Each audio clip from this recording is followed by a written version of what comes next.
Bonjour à toutes et tous, bienvenue dans les coulisses du Grand Lyon. Mon invité du jour, Anne Prost, bonjour. Bonjour. Vous êtes conseillère du 5e arrondissement, candidate LR dans la première circonscription de Lyon aux législatives. Alors cette semaine, on a surtout entendu parler de la NUPES, pas trop de nouvelles de la droite. Est-ce que la droite a disparu des radars depuis le deuxième tour de la présidentielle? Pas du tout. Nous sommes des gens de terrain, nous sommes des élus pour les trois quarts déjà sur le terrain justement. Nous sommes des gens qui nous rencontrons. Nous avons eu un congrès à Paris récemment. Donc non, nous sommes présents. Nous œuvrons auprès de nos citoyens sur le terrain, encore une fois, sur notre circonscription, sur nos circonscriptions. Nous ne sommes pas des gens parachutés, nous avons toute légitimité, nous sommes enracinés sur nos territoires, à la rencontre des concitoyens, des entrepreneurs, de tous les gens qui font la société d'aujourd'hui. On a entendu à plusieurs reprises le président de LR dans le Rhône, Alexandre Vincendet, s'inquiéter d'une possible alliance de ses collègues de LR avec Reconquête ou le RN, prévenant que ça se ferait sans lui. Et sans lui, est-ce qu'il y a un risque effectivement d'une telle alliance? Pas tellement. Enfin, au départ, on disait que plus de 60 futurs députés ou candidats députés partiraient. Finalement, je crois que c'est que 3 ou 4, donc c'est la presse partiraient qui encore... pour le parti majoritaire. Mais voilà, partirait et pour une alliance avec sur votre droite, Reconquête. Absolument pas. Non, c'est quelques broutilles qui ne nous gênent pas du tout. Ce sera sans vous aussi, si jamais ça se fait? Bien sûr que non. Moi, je suis très fidèle. J'ai une famille politique, un groupe politique. C'est vrai que le mot famille est peut-être un peu fort, mais c'est un groupe politique. Je suis très fidèle à ce groupe depuis plus de 10 ans. Je suis adhérente au Conseil national. J'ai totalement confiance en toutes les personnes qui nous ont rencontrés, qui nous suivent, qui nous mobilisent, qui nous encouragent et qui nous portent. Vous aviez été élu avec Étienne Blanc, candidat aux dernières municipales. Absolument, on a fait une très belle campagne. Lui a été tenté par rejoindre Éric Zemmour dans la campagne. Il n'a pas été tenté. Ça n'a pas été votre cas. Non, il n'a pas été tenté. Il a juste trouvé que Éric Zemmour avait les bons mots qui parlaient à la population. Et c'est vrai. Moi, j'ai 2 filles qui ont une vingtaine d'années qui avaient été séduites par ce qu'il a commencé à dire. Après, non, il y a de la raison. Il y a du bon sens. Donc, on est dans ce bon sens et de l'intérêt général. Je disais qu'on n'a pas trop entendu parler de la droite, mais on a quand même entendu parler de Nicolas Sarkozy, qui a été reçu à l'Élysée la semaine dernière. On dit même que c'est lui qui choisira le nom du prochain Premier ministre. Je ne suis pas en contact direct avec M. Sarkozy, que j'appréciais beaucoup. Il a ses visions de la politique. Nous le suivons. Nous l'avons suivi. Pour l'instant, il fait sa vie. Je pense que c'est intéressant pour lui. Ça veut dire qu'il est une belle référence. Il a été une très grande référence pour nous. Donc, qu'il suive sa voie et s'il peut donner de bons conseils au président de la République, tant mieux. Et vous êtes pour que LR puisse travailler avec le président Emmanuel Macron? Alors, oui, il faudra toujours travailler, il faudra toujours collaborer. Mais nous restons droits dans nos bottes. Nous sommes des républicains, dans le bon sens général, et nous suivrons notre voie pour la liberté de nos habitants et de nos concitoyens, pour la valorisation de la France, pour une santé revalorisée, pour une refonte complète du système de retraite. Nous sommes là pour suivre nos habitants, pour les protéger et leur assurer aussi une liberté. J'ai envie de leur assurer une liberté d'entreprendre, notamment. On ne rêve plus dans cette société aujourd'hui. On se retrouve face à une société totalement délitée, un nivellement par le bas, une autorité qui est très chaotique.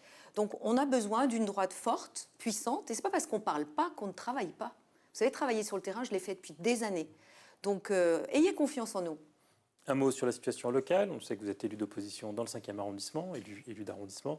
Vous n'êtes pas forcément facile de se faire entendre. On vous a quand même entendu lorsque les écologistes ont décidé d'arrêter de faire appel à Total pour financer l'Opéra ou la Fête des Lumières. Vous avez dénoncé la cancel culture qui s'installe à Lyon.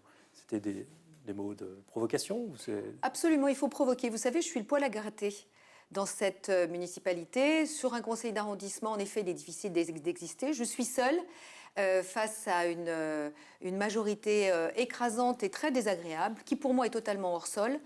On ne me donne pas la parole. Quand j'essaye de l'avoir, on me coupe la parole et on me dit que le sujet est clos. Donc c'est très compliqué. Je suis consciente que ces gens-là sont pour la décroissance. Ils sont dogmatiques. Ils nous punissent toute la journée. Et il est vrai que pour eux, la culture, c'est ce que j'appellerais de la culture palette et quinoa. C'est de la culture dans les rues, qui peut être très bien, Mais quand on a des établissements et des infrastructures et des institutions aussi importantes que l'Opéra, il faut la valoriser. La ville de Lyon doit rayonner, doit continuer de rayonner. On a pendant des années travaillé à son rayonnement et j'en ai fait partie. Y compris en faisant appel à Total, donc. Oui, parce que c'est de l'argent dont on a besoin.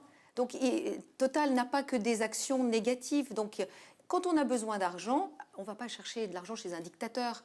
On va chercher de l'argent dans une entreprise qui, en plus, suit le modèle durable d'aujourd'hui. Donc, non, il faut laisser l'accès à la culture à tous. Revenons sur la scène nationale. Vous avez, lors de l'inauguration de votre local, déclaré que la guerre en Russie et contre l'Ukraine aurait des conséquences dévastatrices sur les marchés céréaliers, que les pays du Maghreb seraient les premiers touchés, que l'immigration serait renforcée. Et vous avez annoncé que, élu député, vous sauriez voter les décisions difficiles, c'est-à-dire lesquelles? Alors, un député est d'abord une personne qui est un élu de la nation, mais qui doit rester ancré sur son territoire. Donc, il est vraiment l'interface entre sa ville, son territoire, sa circonscription. C'était pas ma question. Attendez, je termine ma phrase. Et son travail est aussi de voter des lois pour dans le bon sens pour la société, pour la France. On est dans une situation très chaotique. On voit très bien que le prix à la pompe a énormément augmenté, que les gens sont malheureux, les gens souffrent, et qu'il faut trouver un moyen de les sortir de là. On a un problème d'immigration. Il faut mettre fin à aujourd'hui, dès maintenant, il faut mettre fin à une immigration totalement incontrôlée qui déstabilise le pays. Il va y avoir ce nouveau problème récurrent. Comment c'est comme on a vu le 23 avril dernier, un drame avec la marine libanaise qui a harponné un bateau de migrants au large de Tripoli. On a eu 7 morts. Empêcher les bateaux de partir, c'est pas simple? Non, il va falloir... je pense qu'une immigration doit être contrôlée par métier, avec des systèmes de quotas, par métier, par pays. Même pour les étudiants étrangers. Je pense qu'il faut qu'on soit très clair de ce côté-là. Et il va falloir faire très attention. Là, vous parlez de l'immigration légale, mais ceux qui viendront sans demander l'autorisation, que ferez-vous? Alors, il faut malheureusement les bloquer dès l'accès et les renvoyer dans leur pays. Enfin, je veux dire, c'est totalement impossible de pouvoir recevoir toute cette population. Nous sommes ravis d'intégrer des gens qui ont la possibilité de travailler. Là, on est sur un cas gravissime de pays, notamment du Maghreb, où il faudra prendre les bonnes décisions. Alors, toujours à cette inauguration de permanence, vous avez déclaré « Je connais le prix de la baguette de pain ». Du coup, c'est un petit peu tentant de venir vous tester. Ça dépend si elle est au céréales ou pas. On est entre 1,10 €, 1,30 €. Et l'abonnement TCL? Alors, 60 et quelques euros, 65 ou 67. Pas mal, 66,40 €. Voilà. Une place de cinéma à l'UGC Confluence? Entre 8 et 10 euros. Là, vous êtes en retard, c'est 13,60 €. Ah. Bah, vous voyez, je ne vais pas au cinéma. Je n'ai pas bien le temps d'aller au cinéma. Et pour le grand match du Loup ce week-end à Gerland? Alors, je suis le Loup avec attention. Ils gagnent toujours, mais je ne peux pas vous dire contre qui ils vont gagner. Ah bah, ce week-end, c'est la demi-finale de la Challenge Cup, Coupe d'Europe, contre les Wasps. Donc les places, c'est à 13h30. Les places sont entre 5 et 30 €. Allez, un petit coup de pub. Et c'est dans votre circonscription. Oui, c'est pour ça je sais, j'y suis souvent. Mais bon, écoutez, là, en ce moment, je suis beaucoup sur les marchés, beaucoup aussi aux commémorations, des moments très émouvants.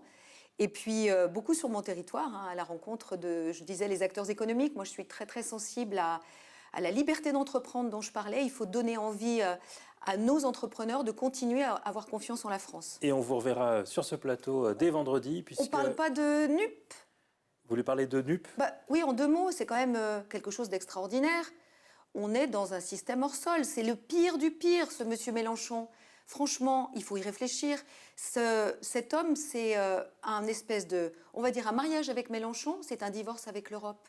C'est quelqu'un qui est particulier. Il faut surtout pas lui faire confiance. Un SMIC à 1 400 €. Enfin, vous y croyez? Eh ben, vous aurez l'occasion d'en reparler ce vendredi puisque vous mais oui, c'est vrai. On se revoit très vite. Premier débat législatif organisé par la rédaction de Lyon Mag avec, pour la première circonscription, Thomas Réligoz, le député Renaissance sortant, et Aurélie Gris des NUP. Donc vous pourrez donner vos arguments dès ce avec vendredi. grand plaisir. Et moi, je vous retrouve dès demain pour une nouvelle émission des coulisses du Grand Lyon.